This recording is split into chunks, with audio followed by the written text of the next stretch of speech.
విడుదల జరిగింది. చేతబడి నుంచి, సాతాను బంధకాల నుంచి దేవుడు విడిపించేశాడు. హాస్పిటల్లో చనిపోతారని చెప్పారట. ఏమని చెప్పారమ్మా? చనిపోతారు అన్నారు. ఆరోగ్యమే మంచిగా ఉండేది. అసలు చనిపోతారు ఎందుకు పట్టుకోస్తారు మీరు? తీసుకుపడి అన్నారు.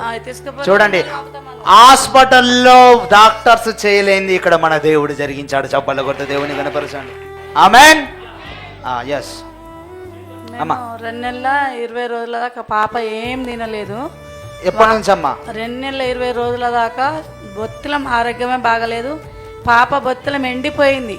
ఆ గవర్నమెంట్ హాస్పిటల్ ఉన్నాము. హాస్పిటల్ ఉండగా ఎక్కడి నుంచి వచ్చారమ్మా? మేము కరీంనగర్లోకి వెళ్ళి. కరీంనగర్ నుంచి వస్తున్నారు మీరు ఇక్కడికి? కరీంనగర్లోకి వెళ్ళి వస్తున్నాం. అయితే 2 నెలల 20 రోజులు ఏం తినలేదు, బొత్తిలం ఎండిపోయింది. అక్కడ యూట్యూబ్లో చూసినాం.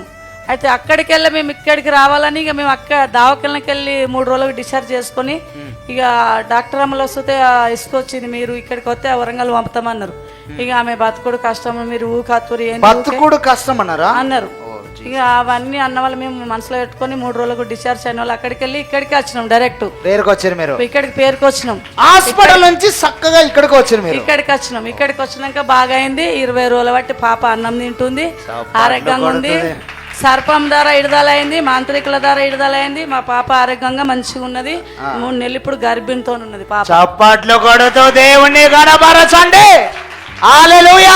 కుమారుడు ఇయ్యపోతాడు అన్నాడు. కుమారుణ్ణి ఇవ్వబోతుండని 100 ఏళ్ళ ఆశసుత దేవుడు ఇచ్చాడు. చప్పట్లు కొడుతూ దేవుని కనపరచండి. హల్లెలూయా. ప్రార్థన చేయగానే వెంటనే మీ ఒంట్లో నుంచి దురాత్మలు బయటకు వచ్చేసినాయి. వచ్చి చంపేస్తా అంటున్నాయి. మొత్తం అనారోగ్యం. విడుదల జరిగింది. దేవుడు ఈ బిడ్డను విడిపించాడు. ఈ యొక్క బిడ్డను కంప్లీట్గా చేతబడి నుంచి, సాతాను బంధకాల నుంచి దేవుడు విడిపించేశాడు. హాస్పిటల్లో చనిపోతారని చెప్పారట. ఏమని చెప్పారమ్మా? చనిపోతారు అన్నారు. ఆరోగ్యమే మంచిగా ఉండేది. అసలు చనిపోతారు. ఎందుకు పట్టుకోస్తారు మీరు? తీసుకుపడి అన్నారు.